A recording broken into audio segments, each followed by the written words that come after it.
Viví y morí en Egipto, la tierra más fascinante de la antigüedad. Y también la que más tiempo dedicó a pensar en la muerte. Si hubo algo que nos obsesionó a los antiguos egipcios, fue alcanzar la eternidad. Con este fin, levantamos monumentos colosales, pirámides y otras tumbas llenas de riquezas. Pero si había algo imprescindible para conseguir la vida eterna, era la momificación. Con la desaparición de la civilización faraónica, muchos de nuestros secretos quedaron ocultos en templos, tumbas y bajo la arena del desierto, pero también en el interior de las momias. Y esos secretos solo podrían desvelarse muchos siglos después, con una tecnología que ningún egipcio habría sido capaz de imaginar.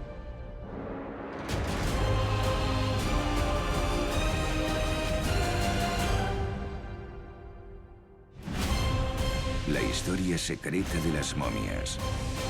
La momia dorada.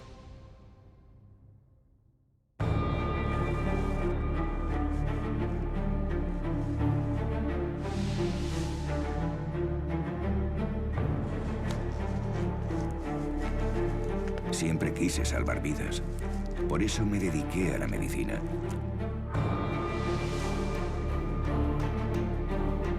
A lo largo de mi vida he atendido a personas de todo tipo, desde los más humildes a los más poderosos. Pero nunca imaginé que me encontraría en medio de un caso tan apasionante como este.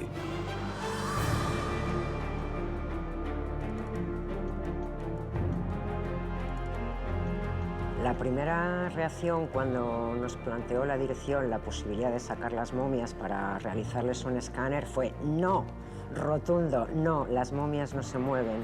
Las momias están seguras en su sitio y no se mueven salvo en condiciones excepcionales. ¿Cuáles son las razones por las que tenemos que sacar las momias? De lo que se trata es de aplicar la última tecnología que podemos al estudio de un cuerpo humano realmente, ¿no? En este caso, bueno, el estudio de un cuerpo humano que murió hace ya muchos años, hace 2 milenios. Ahora el siguiente paso, vamos a proceder a levantar la vitrina que protege la momia. La decisión ha sido muy difícil tomarla. Muy difícil porque conlleva además una enorme responsabilidad.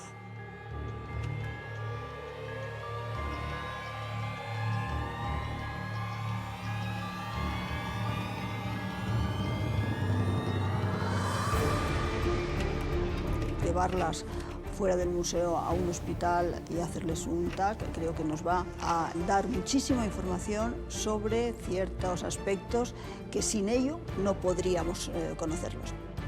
Se va a hacer una tomografía computerizada, este es el escáner, con un aparato que es lo último que hay en tecnología.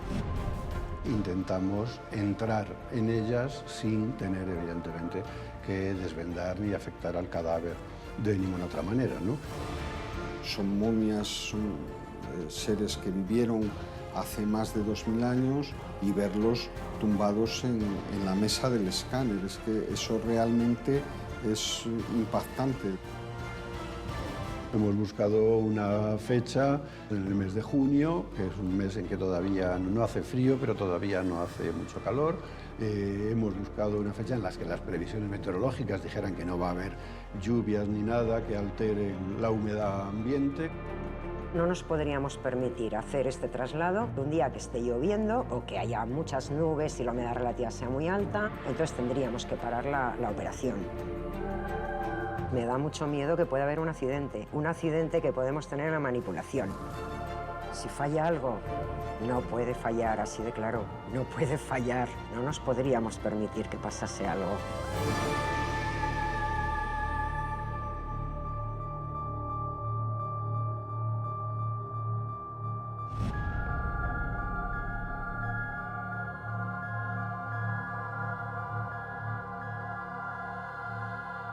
Estamos en el Hospital Quirón, Madrid, y esta noche vamos a realizar un estudio a las momias del Museo Arqueológico Nacional. Hoy es domingo, hemos elegido este día porque es un día de poca actividad en el hospital y vamos a tener más tiempo para preparar la sala. Las recibiremos alrededor de medianoche y durante la madrugada haremos el estudio de 3 momias egipcias y una momia guanche. Ha llegado la hora de la verdad. Tenemos todos los protocolos estrictos, todo ensayado, todo preparado. También el tiempo nos acompaña, la climatología es perfecta, pero ahora es la hora de la verdad. Empezamos a mover las momias. Bueno, yo creo que el sentimiento común que tenemos todo el equipo es un sentimiento, por supuesto, de responsabilidad y nos causa respeto. Lo primero que vamos a hacer es mover la momia entre 4 o 5 personas, la vamos a levantar y vamos a intentar que esté el menos tiempo posible en el aire.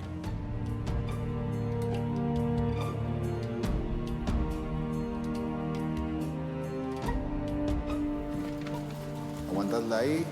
Fuerte, fuerte, con cuidado. Ya está. Aunque queramos controlar los riesgos, siempre se nos puede ir algo, ¿no? Siempre puede haber un accidente. Bueno, estamos protegiendo e inmovilizando la momia. Entonces nos aseguramos de que esté bien sujeta y a la vez protegida. Escanear a unas momias egipcias es todo un acontecimiento. Entonces, sea lo que sea que haya dentro, alguna pista o alguna información nos va a dar acerca de cómo vivieron esos personajes en el Antiguo Egipto. Ya está. El Museo Arqueológico Nacional tiene 3 momias egipcias y una guanche. Y de las egipcias, 2 son mujeres y una de ellas es un hombre. Extremado cuidado, ya sabéis, con muchísima delicadeza. Vamos, a la de 3, por favor. 1, 2, 3. Bajamos, bajamos. Ahí estamos. Segunda momia, también lista para su traslado. Hay 3 momias egipcias y, sin duda alguna, la estrella, por denominarla así, es la momia dorada, el sacerdote Nespamedu. Pues estamos ante la momia más importante que conserva el Museo Arqueológico Nacional. Y del patrimonio español es única. No hay nada igual, es irrepetible. Sabemos que es un varón que vivió en época tolemaica, que fue un gran sacerdote del dios Imhotep. Debió de ser un alto funcionario por la buena momificación que tiene. Esta momia es especial y luego dentro de las sensaciones físicas está la dificultad que esta momia en concreto es la más pesada con mucha diferencia de todas las que vamos a mover. Bueno, ahora mucho cuidado, que esta es una operación de altísimo riesgo. ¿Estamos todos listos? ¿Preparados? 1, 2, 3, arriba. En este momento lo estamos levantando y vamos a meter un carro debajo. Es el momento más peligroso. Colocadla despacio, con mucho cuidado. Ahí está, perfecto. Ahora vamos a proceder una vez más a amortiguar y proteger la pieza dentro de la camilla. La cubriremos, la taparemos con su vitrina y ya estará lista para el transporte. Ahora vamos a proceder a mover la momia guanche.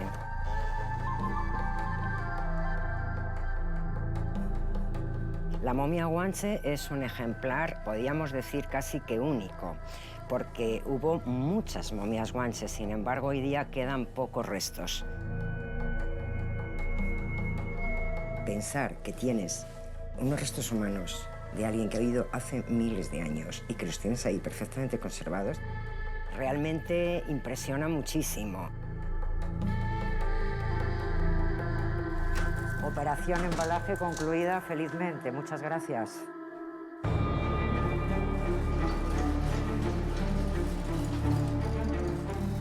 Ya tenemos las momias perfectamente embaladas, entonces vamos a trasladarlas por los pasillos del museo hasta el muelle de carga e introducirlas dentro del camión.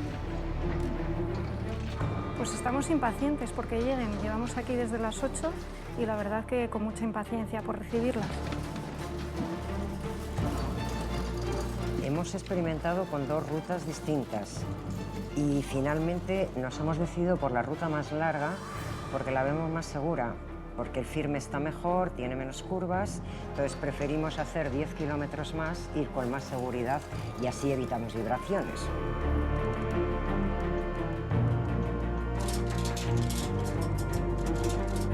Bueno, pues ya está todo listo, ya salimos hacia el hospital. Y así fue como comenzó el viaje más importante de mi vida. Un viaje desde el siglo XXI hasta el antiguo Egipto, donde se descubrirían secretos que habían permanecido ocultos durante siglos.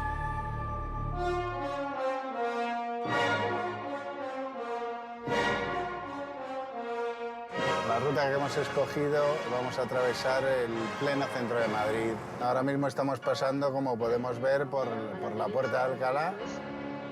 Enseguida va a aparecer la famosa plaza y fuente de Cibeles. Las momias van a disfrutar de una visita turística bastante interesante a Madrid. Es una ruta que hemos escogido porque a estas horas no prevemos que haya tráfico ni problemas para cruzarlo. Debemos estar tranquilos y con confianza de que llegaremos al hospital sin ninguna incidencia. Hemos analizado todos los riesgos. Riesgo cero no existe. No vamos a pensarlo, un accidente siempre puede ocurrir, pero tendríamos que tener muy mala suerte que algo ocurriese. Pues ahora mismo estamos cruzando la famosa Gran Vía madrileña. Ya no queda mucho tráfico en Madrid, hay movimiento porque la Gran Vía siempre tiene tráfico, pero efectivamente a estas horas la ruta que hemos escogido es muy tranquila. Parece que hemos salido bien de la ciudad y bueno, pues esto nos da un poco de tranquilidad ya que son los puntos siempre donde puedes encontrar algo de dificultad.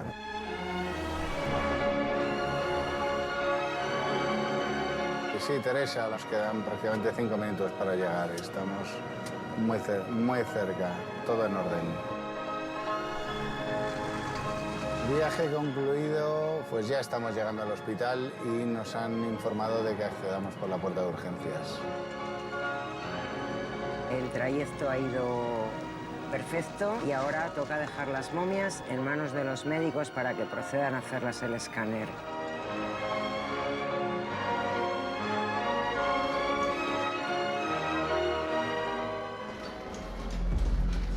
Bueno, pues ya tenemos todo preparado y vamos a verlo, vamos a comenzar. Esta es la sala de tomografía computarizada, lo que comúnmente se conoce como TAC o escáner, y aquí es donde vamos a realizar el estudio de las momias.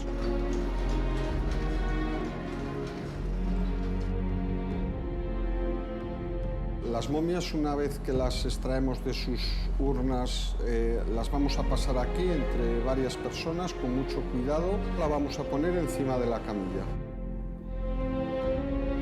Este proceso consiste en pasarlas a través de este túnel y aquí se van a adquirir las imágenes. Serán unas 2.500 imágenes por cada momia.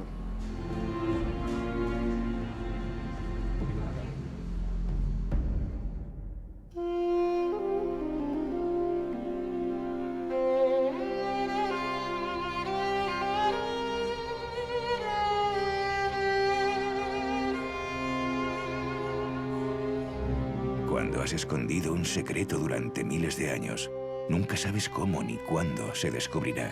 Pero al menos esperas que las personas que lo encuentren sean las que mejor te puedan comprender. Y nadie mejor que un médico para hacerlo. Una profesión a la que tanto debo. Pues acabamos de escanear a las momias y estamos en este mismo momento viendo las imágenes en nuestras consolas.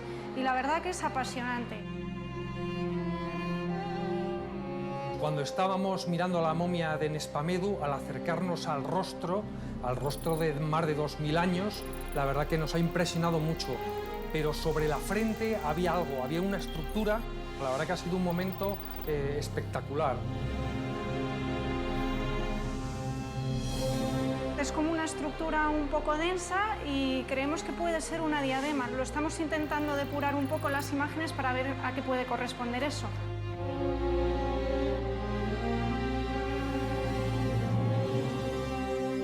Una diadema Una diadema, es como una diadema.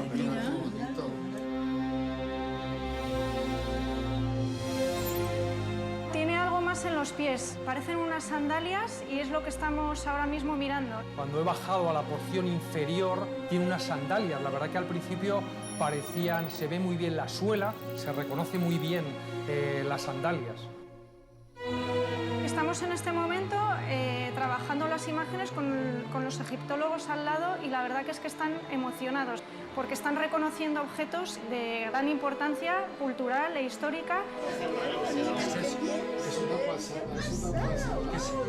Después de reunirnos todos alrededor del monitor y ver estos dos primeros hallazgos, bueno, nos quedamos todos boquiabiertos, emocionados, pensando que era una noche mágica, una noche única, que teníamos además mucha suerte de poder estar allí viendo. Una emoción absolutamente indescriptible. Sabíamos que era una momia especial, pero claro, no sabíamos con lo que nos íbamos a encontrar dentro al estar vendada. Nespamedú es que ha sido una sorpresa maravillosa. Todos vimos cosas maravillosas por primera vez después de más de 2000 años. Se abre el proceso más complicado, que es el de pararse con cada momia, empezar a analizar todos los datos e imágenes que hemos obtenido y a partir de ahí análisis de datos, de huesos, de todo lo que pueda haber en el interior. La verdad que estoy deseando ponerme otra vez en la estación de trabajo y desentrañar todos los hallazgos que tenga. Aquella noche fue emocionante y daría mucho que hablar. Y aunque aquellos hallazgos eran tan solo el principio de todo lo que vendría después, fue el primer paso para que hoy pueda contarles esta historia. La Clínica Quirón de Madrid ha recibido esta noche a 4 pacientes realmente excepcionales. 4 momias del Museo Arqueológico Nacional que han salido de sus vitrinas para someterse a un estudio radiológico de alta resolución. Se trata de 2 mujeres egipcias, un sacerdote y un hombre guanche. Imágenes de alta resolución nunca vistas, proporcionadas por una máquina única en España. En unos días sabremos mucho más sobre cada una de las momias.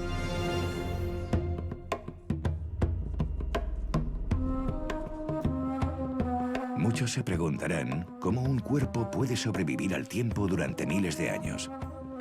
La verdad es que esa pregunta nos obsesionó a los egipcios casi desde nuestro origen. No importaba que fueras faraón, noble o campesino. Todos deseábamos ser momificados. Un ritual que duraba 70 días y al que solo los más privilegiados teníamos acceso. Los egipcios creían en el más allá. Tenían que seguir viviendo en el más allá, pero necesitaban el cuerpo.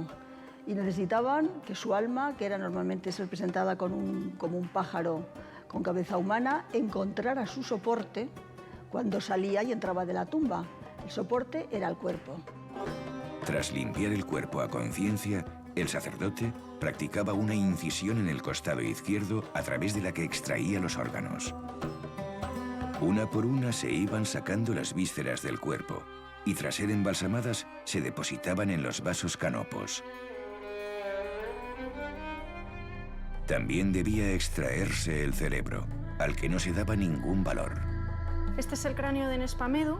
Vemos que se han roto todos los huesos del interior de la nariz y que hay un agujero a través del cual yo puedo introducir mi dedo hasta incluso tocar el cráneo, y es a través de ese agujero por donde le extrajeron el cerebro.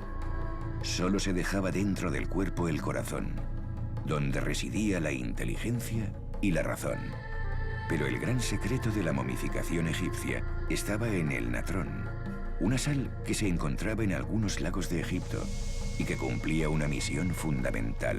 El natrón era quizás lo más importante de la momificación. Los egipcios se dieron cuenta que utilizando el natrón, que es sal, el cuerpo se deshidrataba y por supuesto se conservaba como ellos querían.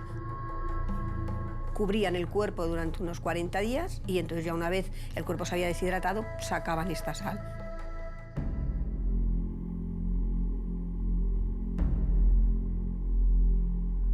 Al retirar el natrón, llegaba la hora de vendar al difunto. Los sacerdotes cubrían el cuerpo con cuidado, colocando a veces entre las vendas objetos ornamentales y amuletos. Después, lo untaban con resinas y aceites aromáticos que ayudaban también a conservarlo. La momificación se realizaba siempre de la mano de Anubis, el dios que acompañaría al difunto en su viaje al inframundo. Anubis era el dios de la momificación, el dios de los muertos, que llevaba al difunto de la mano al más allá. Y por esta razón el sacerdote más importante de la momificación, en determinados momentos se ponía la máscara del dios Anubis, que recitaba una serie de ritos funerarios y religiosos como si él fuera el dios Anubis. 70 días después, la momificación llegaba a su fin. Tras cubrir el rostro con una máscara y recitar los últimos ensalmos mágicos, la momia se introducía en el ataúd. El cuerpo del difunto ya estaba preparado para sobrevivir a la eternidad, aunque para alcanzarla, antes debía hacer frente al juicio de Osiris.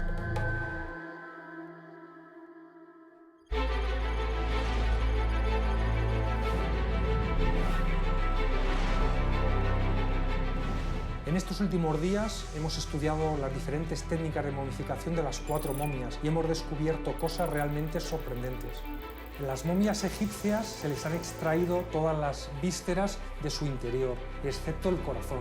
El corazón se ve perfectamente dentro de las 3 momias egipcias. Por ejemplo, en esta momia de Nespamedu se ve el corazón rodeado de las resinas que se utilizaron para las técnicas de momificación. Sin embargo, la momia Guanche presenta todas las vísceras en su interior, como podemos ver aquí perfectamente, que se ven los pulmones, el corazón y el hígado desecados. El estado de conservación de la dentadura de las momias egipcias nos ha sorprendido por el mal estado en el que se encontraban. Se sabe que consumían mucho cereal, era la base de su dieta, y que este cereal aparecía mezclado con grano, arena, y eso lo que provocaba era muchísima abrasión del esmalte, de la corona de los dientes, que probablemente condujo a estos personajes a sufrir de unos dolores terribles de muelas, en contraposición con la dentadura de la momia Guanche, que es un ejemplo de dentadura perfecta. Otra de las cosas que llama mucho la atención es la diferente técnica de momificación de las 3 momias egipcias. Mientras que las 2 mujeres han sido vendadas de una manera más rápida, con un solo vendaje alrededor del cuerpo, Nespamedu tiene un vendaje mucho más meticuloso, y eso denota que Nespamedu era de una clase social mucho más alta. En efecto, en el antiguo Egipto no todas las momias eran iguales. El poder que alguien había tenido en vida se reflejaba también al morir en la calidad del vendaje, en los adornos y, por supuesto, en el entierro. Cuando una persona importante moría, un cortejo de autoridades, sirvientes y plañideras acompañaban al difunto y a sus familiares hasta la tumba. Antes de depositar allí el cuerpo, el sacerdote realizaba el ritual de apertura de la boca. Con esta ceremonia se abrían simbólicamente los sentidos. La persona resucitaba y ya estaba lista para vivir en el otro mundo. La apertura de la boca y de los ojos es, y además se llama así, el aliento a la vida, el aliento de la vida. Darle vida a ese difunto para que en el más allá hiciera lo mismo que haces en vida. Puedas ver, puedas respirar, puedas comer, puedas hablar, relacionarte con los dioses. Después, la momia era llevada al interior de la tumba, donde se depositaba junto al ajuar funerario y a los vasos canopos. La tumba era sellada a conciencia para garantizar el descanso del difunto y evitar los saqueos. Ya no quedaba más por hacer. El camino hacia el inframundo era algo que cada uno debía hacer en soledad.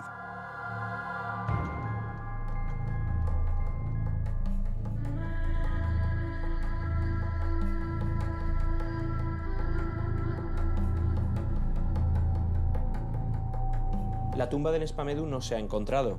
Entendemos que debió estar situada en la zona de Saqqara, porque es donde se encontraban las tumbas de estos nobles.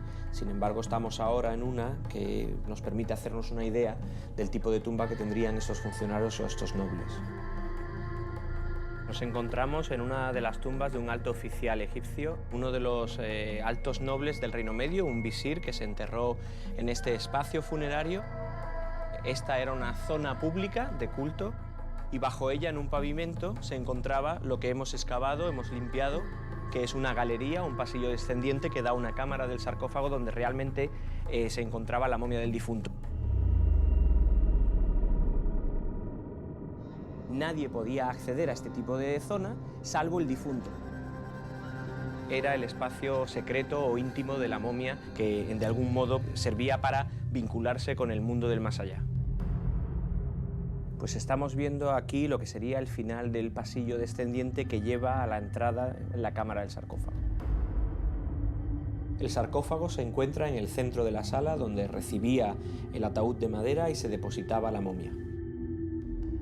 En las creencias egipcias el difunto salía en forma de espíritu, en forma de ave, y podía salir a través de la piedra al mundo de los vivos, ver lo que ocurría y volver a su cámara o al mundo de los muertos. Esta es una caja de canopos que está realizada en piedra. Aquí se guardaban los 4 vasos canopos. Por ser necesarios y fundamentales para la resurrección del difunto, se depositan aquí, cerca del sarcófago.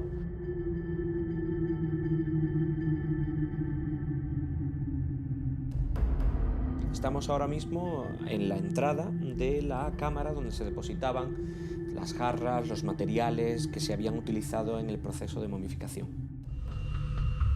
Aquí tenemos los restos del interior de una ánfora. Contiene, entre otras cosas, vendas, rollos de vendas. Esta venda tiene 4000 años y el textil aún aguanta los tirones. Es un textil muy bueno. Tiene incluso algunas manchas, quizás de la sangre del difunto. También hay bolsas de natron que contienen las sales que se utilizaban para desecar al difunto. Lo que queda claro es que los egipcios conocían muy bien la técnica de momificación, sabían qué tenían que hacer y cómo embalsamar cada una de las distintas partes del cuerpo. Bueno, sorprendentemente las momias femeninas están muy bien conservadas en lo referido a partes blandas, ¿no? Puedes ver esa forma facial de las partes blandas cubriendo el cráneo. Pues realmente es increíble lo que hemos encontrado bajo las vendas de las momias femeninas, porque allí donde no pensábamos que íbamos a encontrar gran cosa, salvo huesos, hemos podido apreciar que se conservaban en perfecto estado no solo la piel, sino otras partes blandas, incluso orejas, parte de la nariz, y esto nos está permitiendo reconstruir de un modo muy fidedigno cómo fue el rostro de estas 2 mujeres.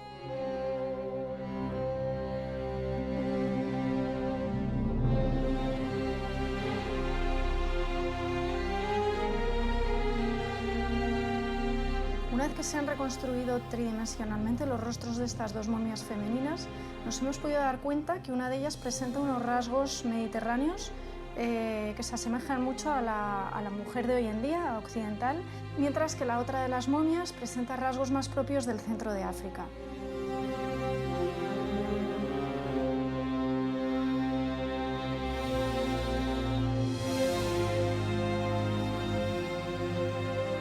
Bueno, las 2 momias femeninas egipcias presentan aspectos diferentes porque una de ellas procede del norte, del delta, en la ciudad de Alejandría, donde habría una población mayormente griega en un momento determinado, y la otra de Tebas, al sur de Egipto, donde la población podría ser plenamente egipcia, nativa, o incluso nubia, con caracteres afroasiáticos o negroides.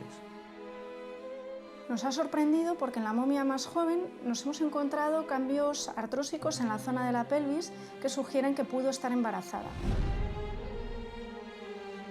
Bueno, la sociedad egipcia faraónica, como ocurre con muchas sociedades en la antigüedad, trataba con respeto, apreciaba el papel de la mujer, pero realmente estaba muy centrado en el mundo de lo doméstico, el ámbito de la casa. Bueno, con esto hemos terminado la reconstrucción de las momias femeninas. Ahora lo que vamos a hacer es centrarnos en Espamedu, que tiene más complejidad por todos los adornos y que creo que será un trabajo muy intenso e interesante. Lo estamos analizando en profundidad porque pensamos que debajo de las vendas hay muchas cosas más.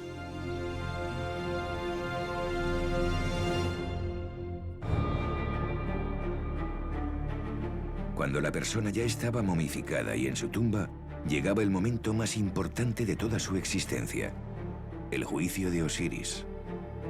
En un plato de una balanza, Anubis colocaba el corazón, donde residía el bien y el mal. En el otro, la diosa de la justicia, Maat, ponía su pluma. Tras analizar los actos que el difunto había hecho durante su vida, se emitía un veredicto. Si el corazón y la pluma tenían el mismo peso, el difunto sería aceptado en el reino de los dioses. Si no, sería devorado por la diosa Amit y desaparecería para siempre. En estos días hemos vuelto a tener grandes sorpresas. Debajo de los vendajes de Nespamedu hemos descubierto un collar muy grande, así como unas pulseras y unos brazaletes. Y seguimos investigándolo porque creemos que puede haber nuevos objetos. Pues los objetos que lleva Nespamedu en su cuerpo, que son el collar Useg, los brazaletes, las sandalias, hay que interpretarlo como un signo de poder. Nespamedu tuvo en el pasado un reconocimiento dentro de la comunidad en la que vivía. La diadema que lleva Nespamedu sobre la frente, que es la representación del escarabeo alado, es decir, de Khepri, es una representación de la vida. Khepri es la vida, es la resurrección en el más allá. Bueno, este tipo de collar en Egipto se llama Useg y es una representación muy común, lo vemos en las tumbas, tanto en hombres como mujeres y tanto en la vida como en la muerte. Es un signo de prestigio. El collar Useg, los brazaletes, las sandalias, hay que interpretarlo como un signo de poder. Sí, yo llegué a tener poder en vida, mucho más del que nunca imaginé. Pero el mayor de los privilegios era haber nacido en el Egipto de los faraones, la tierra más deslumbrante que la humanidad había conocido jamás. Y todo se lo debíamos al Nilo. En medio de los desiertos, el Nilo crecía cada año, dejando campos cultivables cuando las aguas se retiraban.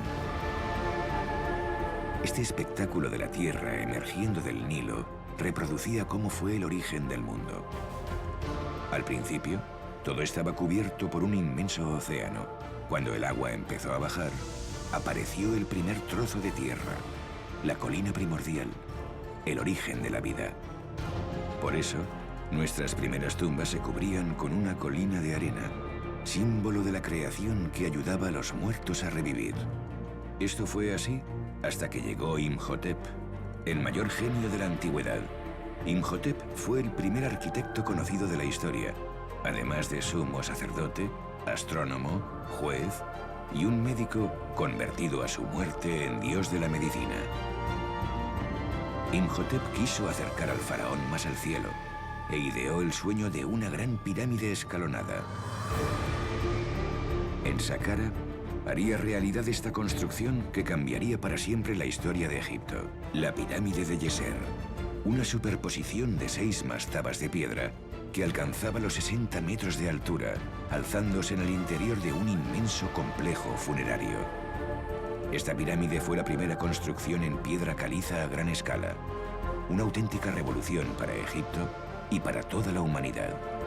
¿Qué significa esta pirámide? Desde el punto de vista religioso, Imhotep pensó directamente en construir una escalera. La pirámide es una escalera para que el faraón pudiera ascender por ella hasta el cielo. Los textos de las pirámides nos relatan que el faraón deseaba llegar al cielo, donde estaban allí todas las estrellas, fundirse con ellas, ser el primero entre las estrellas, y que subía y bajaba por la escalera. Después de que Imhotep construyera la pirámide de Djeser, comenzó una verdadera obsesión por lograr la pirámide perfecta. Hubo que esperar a la cuarta dinastía para que el faraón Keops lo consiguiera. Él ordenó levantar la obra maestra de la arquitectura egipcia, la Gran Pirámide de Giza. Una obra colosal que superaba los 146 metros de altura y que estaba totalmente forrada de piedra caliza blanca. A su lado se levantarían las pirámides de Kefren y Mykerinos, deparando el conjunto arquitectónico más sorprendente jamás visto por el hombre. Su simple visión sobrecogía. Pues estamos ante una de las 7 maravillas del mundo, la única que queda en pie. Es el monumento más perfecto que tiene una base cuadrada. ¿Qué significa la pirámide? ¿Por qué eligieron este monumento? Realmente no lo sabemos por qué, pero es en un momento en que se empiezan a desarrollar las teorías religiosas vinculadas al mundo solar. La pirámide significa esta colina primordial. El sol se posa justo en la cima y desde ahí expande sus rayos hacia abajo para proteger el cuerpo del faraón. Se hacía primero el núcleo y luego se revestían todas con caliza de tura, que es una piedra blanca, brillante, que hacía resplandecer a las pirámides. Hoy día solamente nos queda la parte superior de la pirámide de Kefren, con restos de esta caliza de tura, pero originalmente debieron estar todas así. Está perfectamente pensado, está perfectamente todo estudiado. Es que de verdad impresiona, se te ponen los pelos de punta porque es perfecta. En cuanto a orientación, en cuanto a medidas, hay veces que resulta un poco difícil tratar de entender cómo llegaron a esto. Junto a las pirámides se levantaría otra obra colosal, la Esfinge. Las esfinges son los guardianes. Todo lo que tenga que ver con un león, porque la esfinge esta tiene cuerpo de león y cabeza humana, son guardianes del cementerio. La esfinge está guardando las tumbas de los grandes faraones, al mismo tiempo que recordándonos la existencia solar y del más allá. Todos nosotros éramos conscientes de que nada de esto habría existido sin el venerado Imhotep. Su existencia marcó la historia de Egipto y muchos siglos después, también mi propia vida.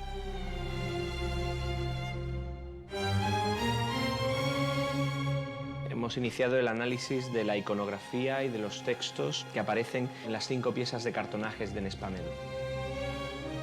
En relación a la vida de Nespamedu y dónde trabajó, a través de los jeroglíficos de las piezas podemos identificar el lugar de trabajo, sobre todo porque hacen referencia a un sitio muy importante para Nespamedu, el templo de Asclepio, el templo de Imhotep el Grande, el gran dios de la medicina en esa época, en época tolemaica, y es precisamente Nespamedu uno de esos sacerdotes del templo de Imhotep en la zona de Saqqara.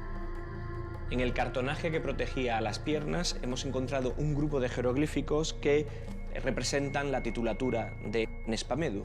Entre otros títulos, tiene uno muy particular y muy interesante que le hace muy especial y le distingue de otras personas de su época.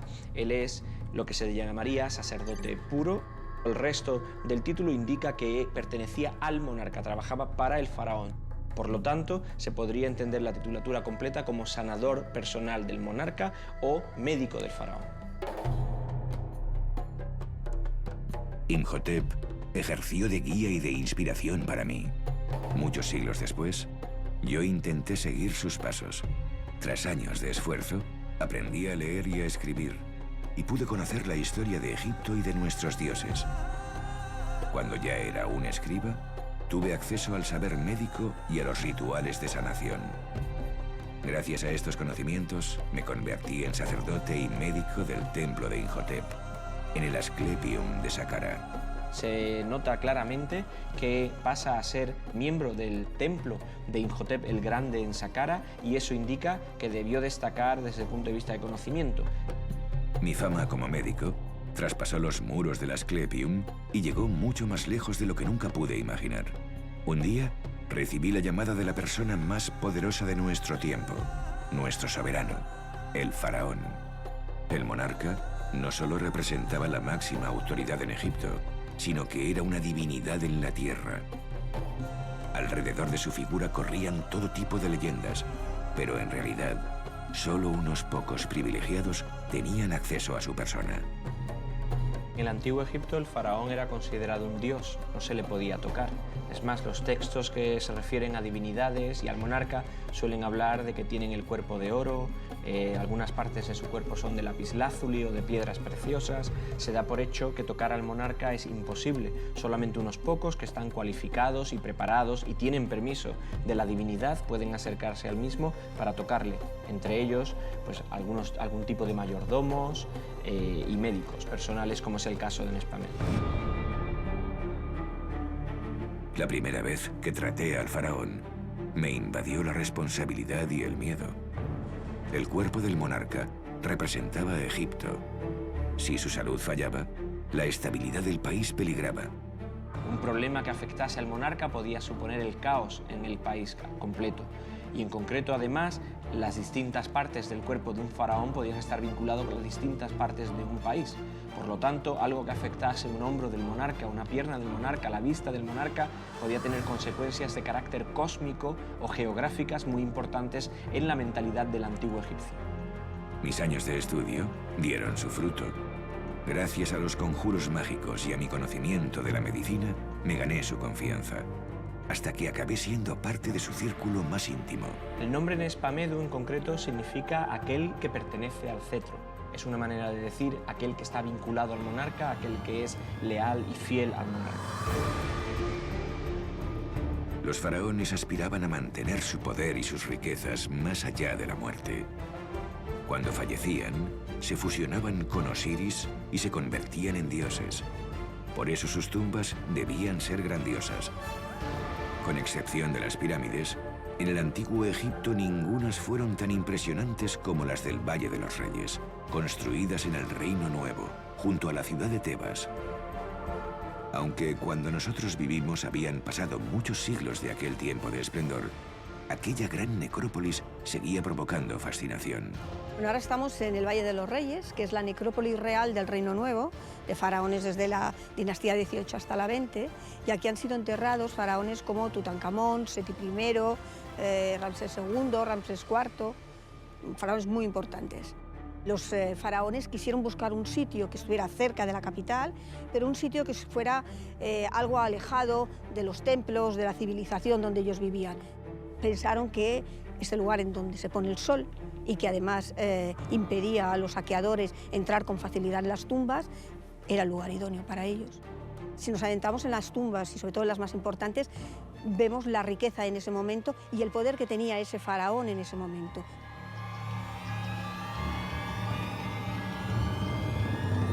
Esta es la tumba de Ramsés IV, que como se puede ver es absolutamente lujosa. Bueno, con tumbas como esta, los faraones querían mostrar que el poder que tenían en vida lo iban a tener también durante la muerte, en el más allá.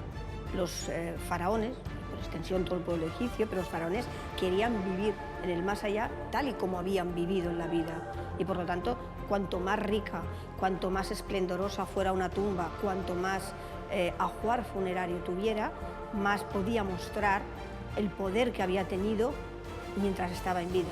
Cuando hablo de objetos, hablo de miles de objetos. Tutankamón tenía 6.000 y no era una tumba grande.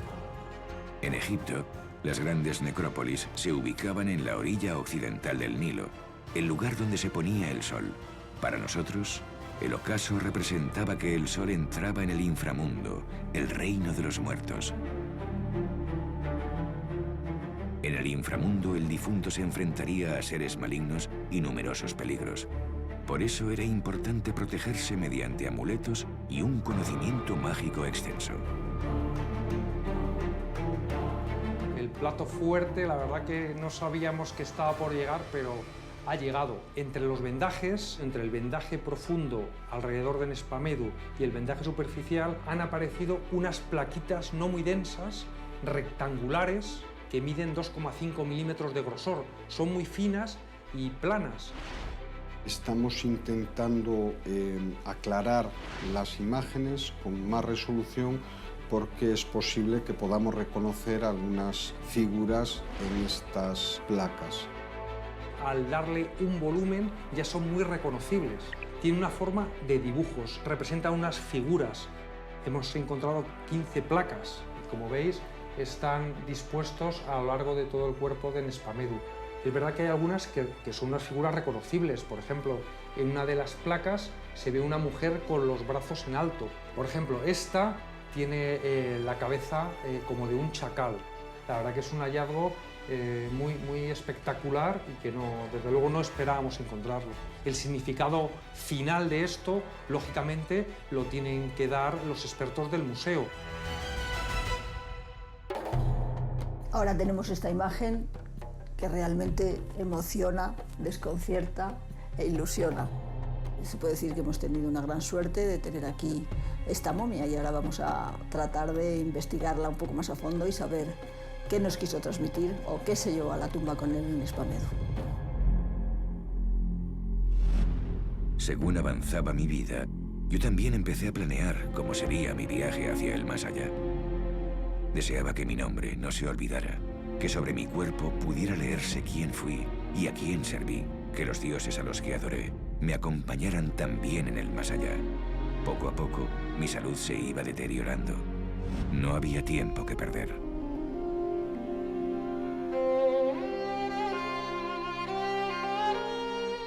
Realmente las imágenes están muy definidas, se consigue perfectamente identificar todas estas plaquitas rectangulares que en definitiva son amuletos.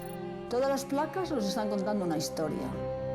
Son generalmente divinidades funerarias, concretamente 2 series de los 4 hijos de Horus, que son los protectores de las vísceras, muy asociados también con la momificación y con el más allá.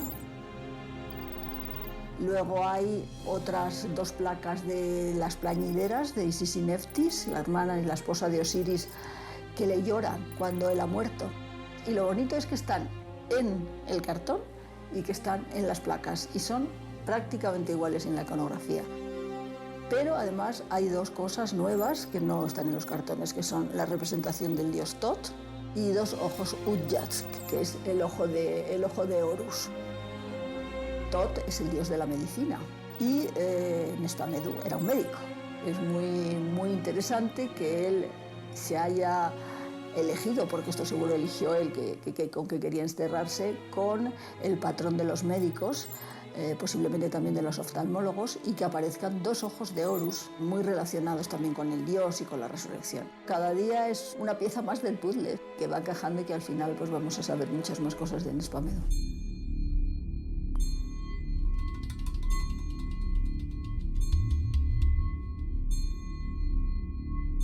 Se va a hacer un segundo TAC porque necesitamos comprobar cuál es el material constitutivo de las piezas que hay en el interior de Nespamedú. En muchas ocasiones las momias están cubiertas por estos cartonajes. Muchas veces los cartones no corresponden a las momias sobre las cuales están expuestos. Vinieron juntos, pero es frecuente que a veces vengan con cartonajes pertenecientes a otra momia. Siempre ha habido mucha confusión en los saqueos, los movimientos. ¿Qué vamos a hacer? Pues vamos a llevar los cartones a Quirón, vamos a pasarlas por el escáner y vamos a intentar ver si el material es el mismo que el de las placas.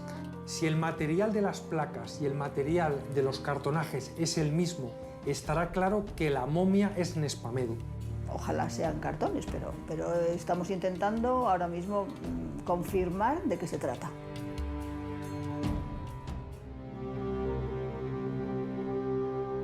La vida media de un egipcio eran 30 años. Mi vida se apagó pasados los 55. Cuando me llegó la hora, imaginé el viaje que me esperaba tras la muerte. Sería momificado durante 70 días. Un sacerdote me ayudaría a recuperar los sentidos. Superaría el juicio de Osiris y llegaría al valle de Yaru, donde disfrutaría de la existencia eterna. Al cerrar los ojos, supe que me aguardaba la eternidad.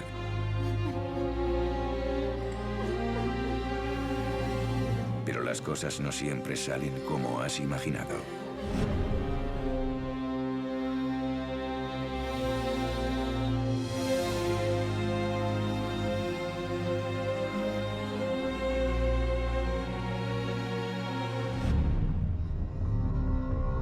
Si hubo para las momias un gran enemigo en el antiguo Egipto, fueron los saqueadores. En la mayoría de tumbas desaparecieron las riquezas, el ajuar funerario e incluso los cuerpos embalsamados. Estaban interesados en los ricos ajuares funerarios. Destrozaban las momias precisamente para sacar amuletos, joyas, todo lo que pudiesen llevar en el interior de las vendas. Tras la caída de nuestra civilización, las cosas no iban a ser mucho mejores.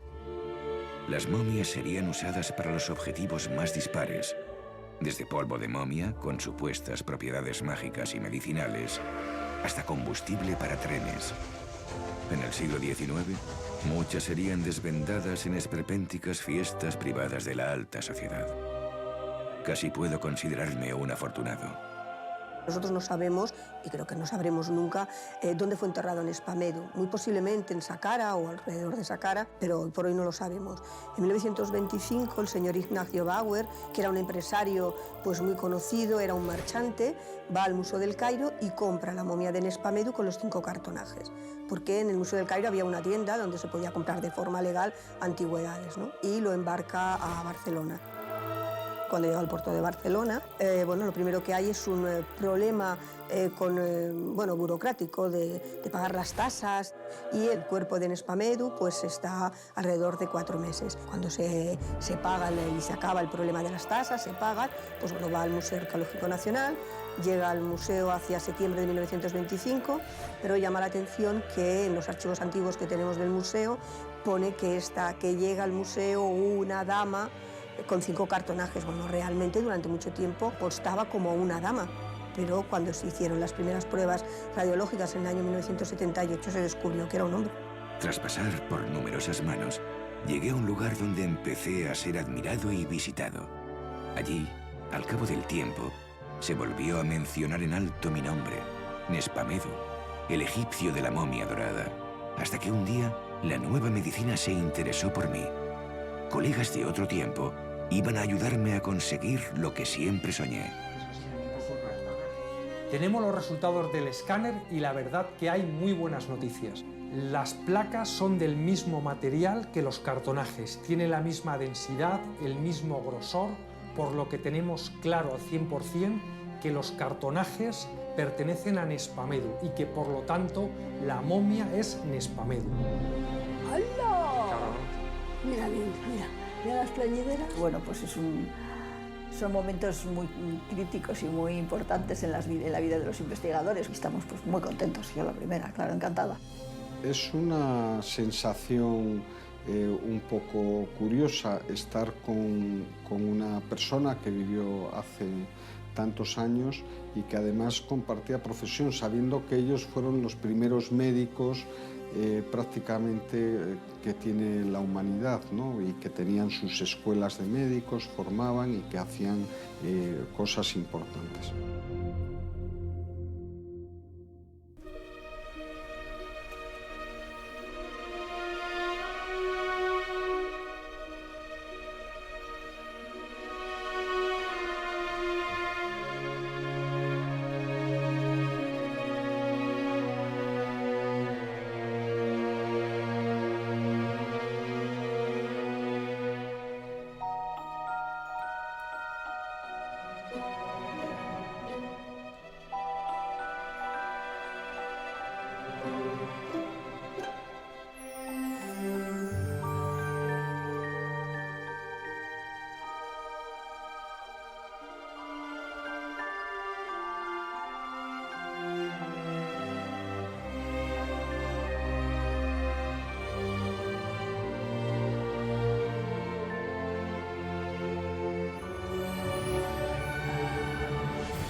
Hace un año les contábamos que 4 momias del Museo Arqueológico Nacional se estaban sometiendo a un TAC para conocer más sobre ellas.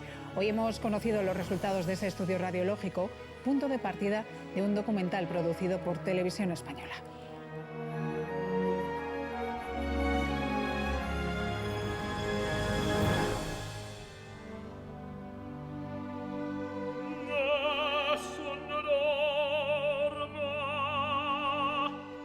Después de los meses de investigación que les hemos venido narrando a lo largo de toda la sesión y con el gran volumen de información que nos han proporcionado las pruebas TAC, me complace presentarles el aspecto que, según nuestros escultores forenses, debía tener el protagonista de la sesión. Con nosotros, Nespamedu. La inmortalidad era el deseo de cualquier egipcio y fue el fin último de mi vida y mi muerte. Mi alma ha viajado reposando en mi cuerpo momificado durante miles de años. He atravesado desiertos y mares. He luchado contra el olvido. He permanecido dormido esperando mi momento. Ellos tenían la creencia de que cuando se citaba el nombre del difunto le hacías revivir. En este caso, A Nespamedu le estamos haciendo revivir una y otra vez. Así debió ser Nespamedu. Era un sacerdote y médico de alto rango. Nespamedu escondía en su interior 25 piezas ocultas. Nespamedu es sacerdote de Imhotep, que se llamaba Nespamedu. Responde al nombre de Nespamedu. Mi momento ha llegado. Mi nombre es Nespamedu, sacerdote del templo de Imhotep y médico personal del faraón.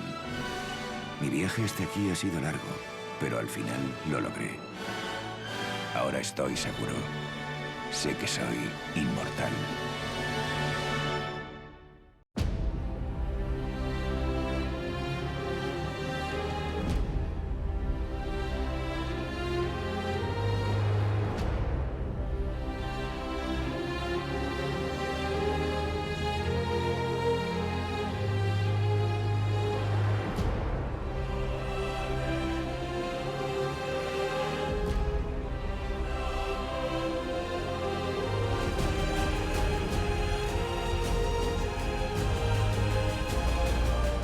Una vez descubiertos los misterios que entrañaba Nespamedu, ha llegado el momento de concentrarnos en el estudio de la momia guanche.